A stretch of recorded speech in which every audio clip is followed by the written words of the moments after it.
Bueno, buenas tardes. Este sería el parcial del primer corte de física. Empezaríamos hablando, bueno, estamos en el grupo María Paula Moreno Gómez y yo, Laura Vanessa Guarnizo Navides. Empezaríamos hablando de la historia de la evolución histórica del concepto de carga. La historia de la electricidad se refiere a la historia de la electricidad, del descubrimiento de sus leyes y a la invención de varios artefactos, pero pues para el entendimiento de este. Desde la antigüedad los griegos notaban que al frotar un pedazo de ámbar con ayuda de Tales de Mileto en el año 600 a.C., con piel o lana se podían atraer diferentes objetos como plumas, pelusas y otros elementos livianos. Como Tales de Mileto no supo explicar este fenómeno, solo se le dio el término electricidad, que proviene del griego electrón, que significa ámbar. Después de más de 2000 años apareció el inglés Guillermo Gilbert, quien comprobó que algunas sustancias se comportan como el ámbar y otras no. Es decir, que unas sustancias atraen y otras ya no atraen. Él le dio los términos de eléctricas y de analéctricas, dando a entender las características de la materia. Ya en el caso de Benjamin Franklin, fue quien postuló que la electricidad era un fluido único, calificando a las sustancias en eléctricamente positivas y negativas de acuerdo al exceso o defecto de ese fluido. Ya Alessandro Volta construyó la pila galvánica, que fue la que dio inicio a las pilas eléctricas y de toda la corriente eléctrica producida hasta la aparición del dinamo. En la actualidad ya se pueden explicar todos estos fenómenos por la estructura atómica de la materia, pero pues nosotros ahora tenemos una constitución de materia, pero pues antes no era así. Bueno, para llegar a lo anterior, ya los físicos y filósofos tuvieron sus propios modelos atómicos. El primero es de Aristóteles, que creía que la materia era continua y no podía dividirse interminablemente en porciones más pequeñas. Él pensaba que toda la naturaleza estaba compuesta por los cuatro elementos, que son tierra, fuego, aire y agua. Con ayuda de Demócrito y Leucipo colocaron el nombre de átomo a las partículas indivisibles por el análisis y los implementaron a las gotas de agua. Aquí se puede ver el esquema donde se reflejan los cuatro elementos. El segundo es el de Dalton, que representa el átomo con una partícula más pequeña e indivisible. El modelo que él propuso es una esfera sólida. Está Thomson, que él pensaba que los electrones se encontraban inmersos en una sustancia de carga positiva que contrarrestaba la carga negativa de los electrones, ya que los átomos tienen carga neutra. El modelo de él se conoció como un pudín de pasas. Está Rutherford, que él nos dice que el átomo tiene un núcleo central en el que están concentradas las cargas positivas y prácticamente toda su masa. Es posible, es positiva porque los protones se compensan con la carga negativa de los electrones, los que se hallan fuera del núcleo. Está Bohr, que él tuvo tres postulados y es el modelo que se utiliza actualmente. El primero son los electrones se describen en órbitas circulares en torno al núcleo sin irradiar energía. El segundo, las únicas órbitas permitidas para un electrón son aquellas que se fijan en expresión matemática con un número entero, como ejemplo el 1, el 2, el 3, el 4, etc. Y el tercer postulado es que el electrón solo emite o absorbe un fotón, cuya energía es la diferencia de la energía entre los niveles.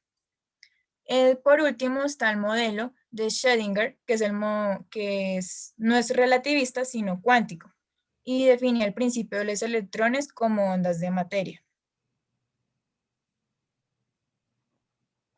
Bueno, ahora podemos dar la definición como tal de carga eléctrica. En la carga eléctrica podemos decir que es aquella propiedad de determinadas partículas subatómicas que se produce cuando se relacionan unas con otras. Esta interacción es electromagnética y se hace con las cargas positivas y negativas de la partícula. En este caso existen dos cargas o dos tipos de cargas eléctricas, que están las positivas y las negativas. Es decir, que con las cargas iguales se repelen y con las cargas diferentes se atraen, como vemos en la imagen. La carga eléctrica elemental es la del electrón. El electrón es la partícula elemental que lleva la menor carga eléctrica negativa que se puede aislar. Como la carga de un electrón resulta extremadamente pequeña, se utiliza el Sistema Internacional de Medidas para la unidad de carga eléctrica del sistema del Coulomb, que equivale a 6,24 por 10 a la 18 electrones. Acá podemos ver el caso de bueno, en esta tabla del protón, del neutrón y del electrón con las respectivas masas y las respectivas cargas eléctricas. Bueno, en la siguiente tabla se ven los múltiplos del sistema internacional para el culombio. Los que más utilizamos en clase son el microculombio, el nanoculombio y el miniculombio. Para entender esos conceptos también tenemos la notación científica, que cuando el exponente es positivo se corre la coma hacia la derecha y cuando el exponente es negativo la coma corre hacia la izquierda. Uno de los ejemplos que vamos a explicar es el segundo, que consiste en si una partícula que se encuentra neutra se le carga eléctricamente con una carga de 10 miliculombios, la cantidad de electrones que se desplazaron fue. Para esto utilizamos una regla de 3, empezando que colocamos el valor que equivale a un electrón, que es menos 1,6 por 10 a la menos 19 colombios. Colocamos el interrogante que nos están pidiendo y ese interrogante equivale a 1 por 10 a la menos 2 colombios. Para sacar el resultado total, lo que hacemos es multiplicar el valor unitario por el que nos están pidiendo y lo dividimos por el valor a lo que equivale el electrón unitario. Esto nos da un total de menos 6,25 por 10 a la 16 electrones. Bueno, la ley de Coulomb. Con esta ley se puede predecir cuál será la fuerza electrostática de atracción o repulsión que existen entre dos partículas. La ley de Coulomb debe su nombre al físico francés Charles-Augustin de Coulomb, quien en 1875 anunció esta ley y constituye la base de la electrostática. Aquí se muestra la fórmula general y a lo que corresponde cada letra. La F mayúscula es la fuerza eléctrica o de atracción y se representa en newtons. La K es la constante de Coulomb. La Q minúscula es el valor de las cargas y se mide en coulombios. Y la R es la distancia que separa las cargas y se mide en metros. El valor de la constante de Coulomb en el Sistema Internacional de Medidas es que K equivale a 9 por 10 a la 9 newtons por metro cuadrado sobre coulombio al cuadrado. Esta ley solo se toma en cuenta si las cargas son puntuales al mismo tiempo y solo se tienen en cuenta la carga 1 y la carga 2 sin considerar las demás cargas. Bueno, acá podemos ver un ejemplo sobre la ley de Coulomb que nos dice que una carga de 3 por 10 a la menos 6 Coulomb se encuentra a 2 metros de una carga de menos 8 por 10 a la menos 6 Coulomb. Nos preguntan cuál es la magnitud de la fuerza de atracción entre estas cargas. Entonces, tenemos la carga 1, la carga 2 y tenemos la constante que ya está definida. Aplicamos la ley de Coulomb en su fórmula general, como ya le había explicado mi compañera. Solo reemplazamos K por su valor, la carga 1 por su valor, la carga 2 por su valor y la distancia por su respectivo valor. Se realiza la multiplicación, la división, a tal punto de que podemos dar una respuesta diciendo que la fuerza o la magnitud de la fuerza es de menos 54 por 10 a la 3 newtons.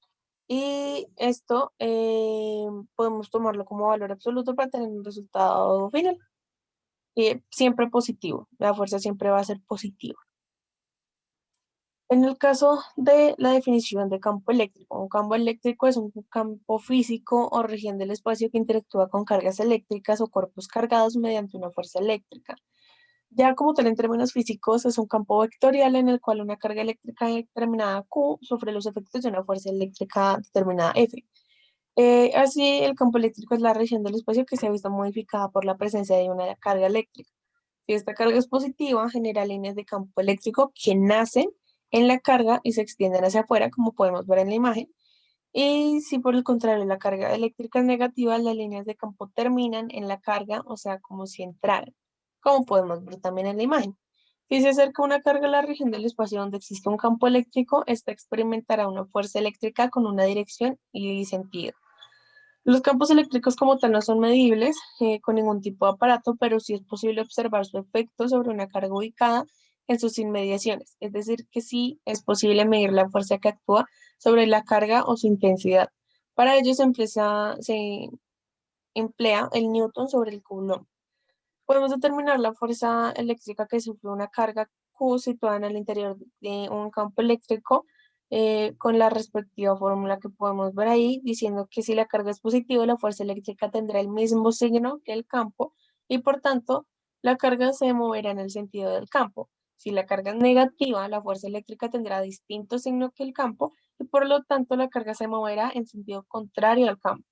A partir de aquí ya podemos emplear la ley de Coulomb reemplazando, sabiendo que la fuerza pues es igual a la constante por la carga uno por la carga 2 sobre la distancia por el valor unitario del vector R o del vector, o sí, de la distancia como tal. Ya reemplazando y haciendo la división y todo, tenemos una fórmula. Bueno, algunos de los ejemplos de campo eléctrico son, vamos a explicar el ejemplo número 1, que consiste en dos cargas eléctricas de 3 microculombios y menos 8 microculombios están a 2 metros. Calcular la intensidad de campo en el punto medio del trazo que une a estas cargas. Entonces, teniendo en cuenta el prefijo que tenemos de micro, que equivale a menos 6 culombios, entonces queda la carga 1, 3 por 10 a la menos 6 culombios, la carga 2, menos 8 por 10 a las menos 6 culombios, y la distancia, al pasarla, la dividimos entre las dos cargas. Entonces queda la distancia 1 es de 1 metro y la distancia 2 es de 1 metro.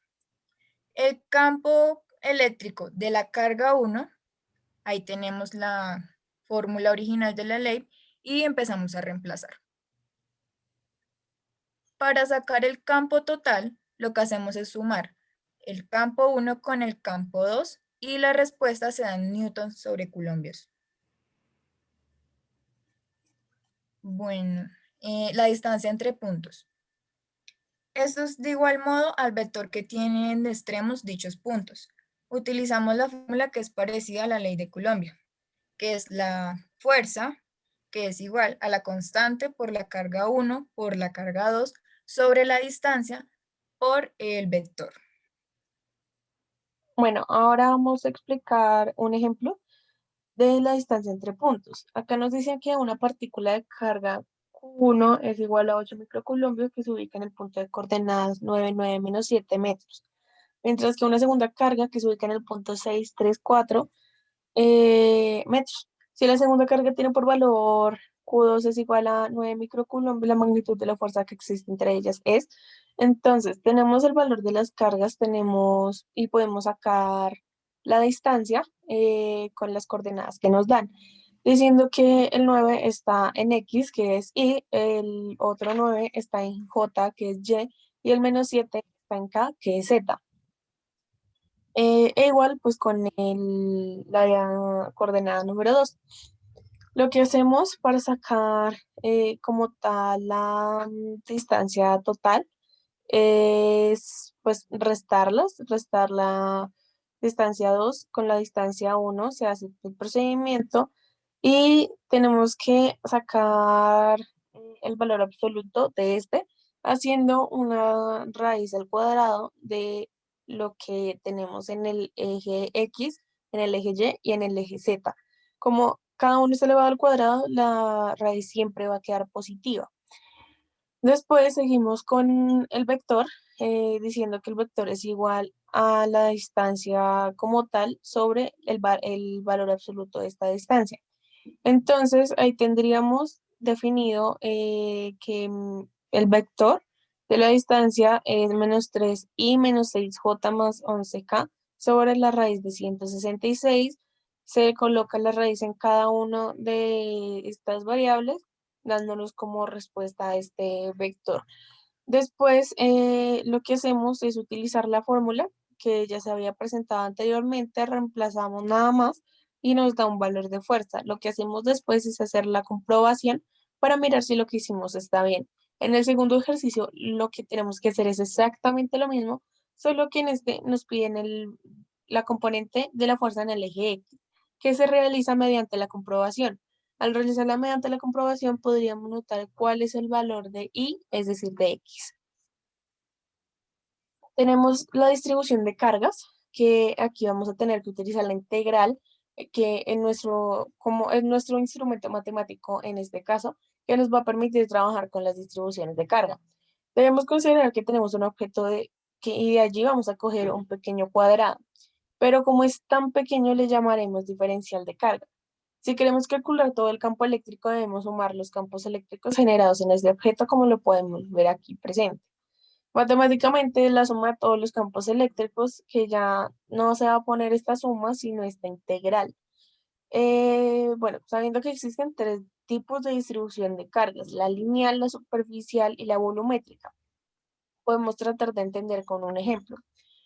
Tenemos un pedazo de barra, un metal que mide 1 metro y está a 1 metro de una carga.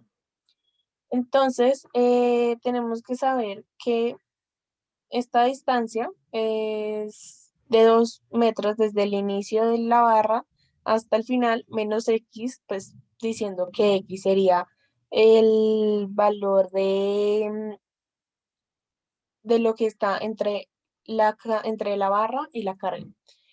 Realizamos el procedimiento de E como el campo. Poco a poco pues vamos sabiendo que esta es una lineal, como podemos verla acá presente, en este caso.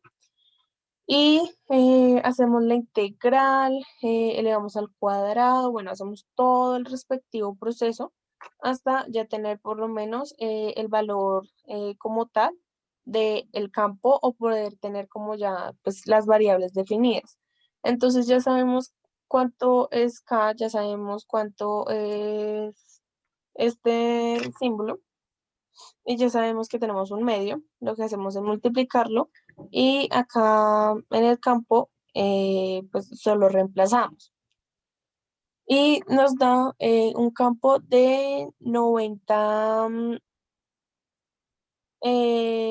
coulomb, nanocoulomb bueno, sí, en dirección de X, porque como es lineal, estamos trabajando en el eje X. Bueno, para algunos ejemplos de la distribución de cargas vamos a utilizar el primero. Disponemos de tres cargas en el vacío. La carga 1 equivale a 7 miliculombios, la carga 2 menos 3 miliculombios y la carga 3, 3 miliculombios, situadas respectivamente en los puntos A, B, C. Determinar el campo eléctrico en el punto Z. Entonces tenemos los datos de las tres cargas, las coordenadas de los puntos y aquí tenemos la fórmula general para hacer eso.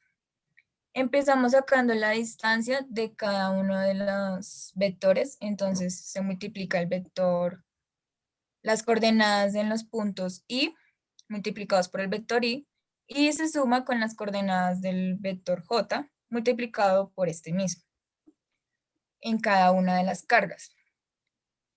El resultado se coloca en una raíz y adentro se coloca cada uno al cuadrado. El resultado del mismo se colocan en raíz por metros.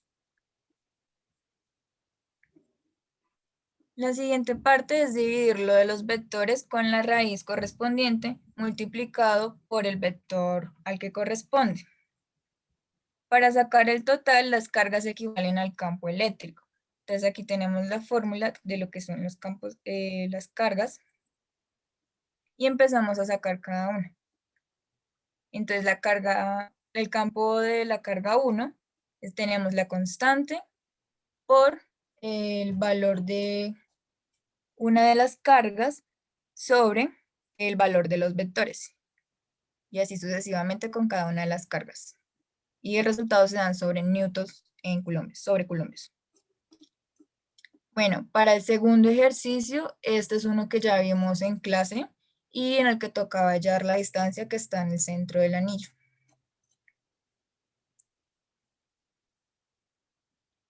Bueno, con las líneas de campo es la fuerza que introducidas por Michel Faraday 1791-1867. Son las líneas imaginarias que ayudan a visualizar la dirección del campo eléctrico al pasar de un punto a otro en el espacio. Son las que indican las trayectorias que seguía la unidad de carga positiva si se la abandona libremente, por lo que las líneas de campo salen de las cargas positivas y llegan a las cargas negativas. Además, el campo eléctrico será el vector tangente a la línea en cualquier punto considerado. Estas cuentan con unas propiedades. Bueno, el ejemplo es de una carga, es de las líneas de campo causadas por la carga positiva y una negativa. Las propiedades son: el vector de campo eléctrico es tangente a las líneas de campo en cada punto. Las líneas de campo eléctrico son abiertas, salen siempre de las cargas positivas o del infinito y terminan en el infinito o en las cargas negativas. El número de líneas que salen de una carga positiva o entran en una carga negativa es proporcional a dicha carga. La densidad de líneas de campo en un punto es proporcional al valor del campo eléctrico en dicho punto. Las líneas de campo no pueden cortarse. De lo contrario, en el punto de corte existirán dos vectores campo eléctrico distintos. A grandes distancias de un sistema de cargas, las líneas están igualmente espaciadas y son radiales, comportándose en el sistema como una carga puntual. Existen varias clases de líneas, que son líneas de campo originadas por cargas puntuales, líneas de campo originadas por conductores planos cargados, líneas de campo originadas por dos cargas puntuales que se llaman dipolo, y listo. Cada una con su respectivo ejemplo. Y esa sería todo nuestro parcial. Muchas gracias. Al final se encuentra la bibliografía.